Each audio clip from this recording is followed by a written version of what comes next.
करीबी दोस्तों का एक जोड़ा शार्क को करीब से देखना चाहता है। हालांकि उन्हें भारी कीमत चुकानी पड़ी, लेकिन जब वे रोमांच का आनंद ले रहे थे तो चरखी में खराबी आ गई। तभी लोहे का पिंजरा तेजी से डूब गया। इससे दोनों बहनें डर गईं। लोहे का पिंजरा समुद्र के तल तक डूब गया था। टक्कर इतनी जोरदार थी कि वे दोनों बेहोश हो गए। हालांकि यह और भी बुरा है। गिरने पर लोहे के पिंजरे के वजन के कारण ट्रेन का ढांचा नीचे गिर गया और लोहे के पिंजरे के निकास द्वार से टकरा गया। वे दोनों कोमा से बाहर आ गए। टीना डर कर चिल्लाई। सौभाग्य से जेमी ने टीना को शांत होने में मदद की। दोनों लोहे के पिंजरे से बचने का उपाय सोचने लगते हैं।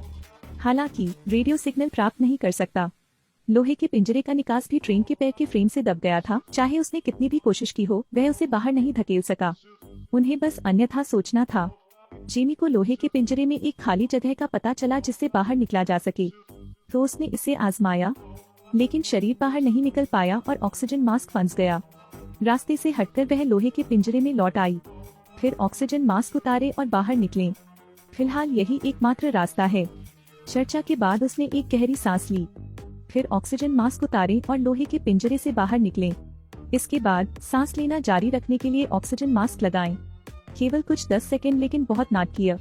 अपनी सांस को समायोजित करने के बाद जेमी ने अपनी पीठ पर एक ऑक्सीजन टैंक बांध लिया। फिर लोहे के पिंजरे पर चढ़ी, जहाज के फ्रेम को बाहर धकेलें। अंततः उसने फ्रेम को बाहर धकेल दिया। वह टीना को पहले पिंजरे में रहने के लिए कहती है अगर शार्क उन्हें खोज लेती है। इतना कहकर वह समुद्र की ओर तैर गई।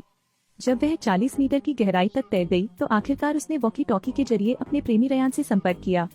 रयान के वहां पहुंचने के बाद उसने जेमी को शार्क से बचने के लिए पिंजरे में वापस जाने के लिए कहा। वह तुरंत कोई उपाय सोचेगा। हालांकि जब जेमी पलटने वाली थी, एक शार्क ने उस पर हमला कर दिया। वह लोहे के पिंजरे तक तैरने से डरती थी, लेकिन जब वह तैरकर प्रवेश द्वार पर पहुंचा तो उसे प्रवेश द्वार पर एक जंजीर फंसी हुई मिली। सौभाग्य से वह लोहे के पिंजरे में तैर गई। तभी वह भाग निकली, लेकिन क्या शार्क इतनी आसानी से नहीं जा सकती। वह लोहे के पिंजरे को काटने के लिए दौड़ा। इसके केवल एक बार काटने से ही लोहे का ढांचा कट गया और लोहे के पिंजरे में भी एक बड़ा गैप बन गया। यदि शार्क का आना जारी रहा तो पिंजरा जल्द ही सुरक्षित नहीं रह जाएगा। कम ऑक्सीजन देखकर अगर आप इस स्थिति से बाहर नहीं निकले तो खतरा बढ़ जाएगा। हालांकि जैसे ही वे निराशा में गिरे, दूर पर प्रकाश की एक चमक दिखाई दी। ऐसा लगता है जैसे रयान ने बचाव दल को बुलाया हो। इससे उनमें आशा की किरण जगी है, लेकिन उन्होंने देखा कि कुछ गड़बड़ है। बचाव दल को वे नहीं मिले। इसलिए टीना ने ध्यान आकर्षित करने के लिए लोहे के पिंजरे पर पत्थरों से प्रहार किया, लेकिन मूलतः यह काम नहीं करता। बचने के लिए जेमी एक बचाव दल को खोजने के लिए पिंजरे से बाहर तैर गया। शार्क से बचने के लिए वह सावधानी से समुद्र के तल तक तैर गई। हालांकि उसे एक शार्क ने खोजा था। सौभाग्य से वह समय रहते चट्टानों के ढेर में छिपने में सफल रही, लेकिन शार्क का इरादा उसे छोड़ने का नहीं था। वह उस पर हमला करती रही। जब शार्क चट्टान में फंस गई तो वह चुपचाप दूसरी चट्टान के पीछे छिप गई। आखिरकार वह शार्क से बच निकली। ऑक्सीजन कम होती देख उन्हें रेस्क्यू टीम ढूंढनी पड़ी। फिर वह प्रकाश की ओर तैरने लगी, लेकिन यह सिर्फ एक चमकती टॉर्च है।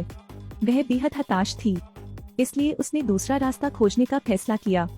लेकिन अब उसे पता चला कि लोहे के पिंजरे का स्थान पता करना पूरी तरह से असंभव था। इसी वक्त शार्क ने उस पर दोबारा हमला कर दिया।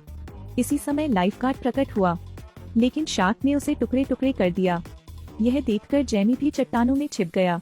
शार्क के जाने का इंतजार करते हुए उसने बचावकर्ता के शरीर से केबल हटा दी। फिर मछली पकड़ने वाली बंदूक उठा ली।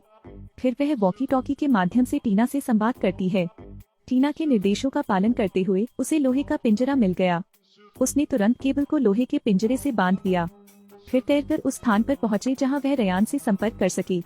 संपर्क करने के बाद उसने रयान से उन्हें ऊपर खींचने के लिए कहा। फिर वह तैरकर वापस लोहे के पिंजरे के पास पहुंच गई। बहुत जल्दी लोहे का पिंजरा खींच लिया गया। अब वे बहुत खुश हैं, लेकिन जब उन्हें आधा ऊपर खींचा गया तो केबल टूट गई।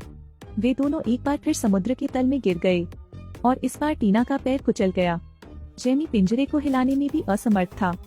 इस समय ऑक्सीजन टैंक भी एक अलार्म उत्सर्जित करता है। जेमी ने टीना को बचाना छोड़ दिया। फिर तेजी से तैरकर ऐसी स्थिति में पहुंचे जहां रयान से संपर्क किया जा सके। रयान ने कहा कि वे तुम्हें 2 अतिरिक्त ऑक्सीजन टैंक देंगे और बचाव दल अपने रास्ते पर है। जेमी इंतजार करने के लिए जल्दी से लोहे के पिंजरे में लौट आया। बहुत जल्दी ऑक्सीजन टैंक गिरा दिया गया। यह देखकर जेमी पिंजरे से बाहर निकला, फिर ऑक्सीजन टैंक लिया और जल्दी से उसे बदल दिया। पर्याप्त ऑक्सीजन उसे सुरक्षित महसूस कराती है। इसके अलावा बैग में 3 ग्लो स्टिक हैं, जिनका इस्तेमाल दुर्घटनाओं से बचने के लिए किया जा सकता है। फिर उसने बचा हुआ ऑक्सीजन टैंक लिया और तैरकर वापस आ गई। लेकिन जब वह लोहे के पिंजरे के पास पहुंचा तो उसे शार्क ने काट लिया। ये देखकर टीना टूट गई।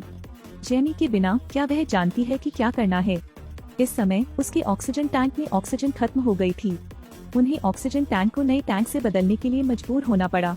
उसने मछली पकड़ने वाली बंदूक पकड़ रखी थी जिसे जेनी वापस लाया था। फिर नए ऑक्सीजन टैंक को अपनी ओर अधिक दूर खींचे। बार बार कई कोशिशों के बाद आखिरकार उसे एक नया ऑक्सीजन टैंक मिल गया। जब उसके पास ऑक्सीजन की कमी होने लगी थी, उसने अपनी जान बचाने के लिए तुरंत ऑक्सीजन टैंक बदल दिया। लेकिन वह खुद को कैसे बचाती है? इसी समय रेडियो पर जेनी की आवाज गूंजी। पता चला कि वह मरी नहीं थी बल्कि गंभीर रूप से घायल थी। स्थिति बहुत निराशावादी थी। जब उसे पता चलता है कि जेमी अभी भी जीवित है, तो टीना को जेमी को बचाने का एक तरीका सोचना चाहिए। तो उसने एक रास्ता निकाला। सबसे पहले उसने लोहे के पिंजरे के नीचे एक छेद खोदा।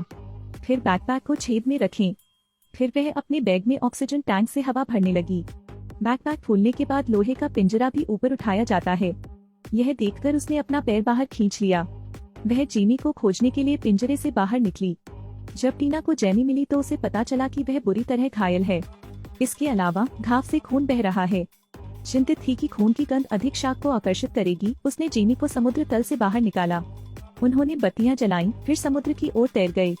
लेकिन जब वे 20 मीटर की गहराई तक तैर गए तो रयान ने रेडियो के माध्यम से उन्हें रुकने के लिए कहा, अन्यथा मजबूत दबाव से उनकी जान चली जाएगी। पहला दीपक जल गया। थियान ने दूसरा दीपक जलाया, लेकिन चारों ओर शार्क हैं। टीना ने तैरने के लिए रोशनी लहराई, लेकिन जल्द ही दूसरा दीपक भी जल गया। जैसे ये कोई तरीका नहीं है। उन्होंने ऑक्सीजन टैंक उतार दिया, फिर तेजी से समुद्र की सतह की ओर तैरने लगे।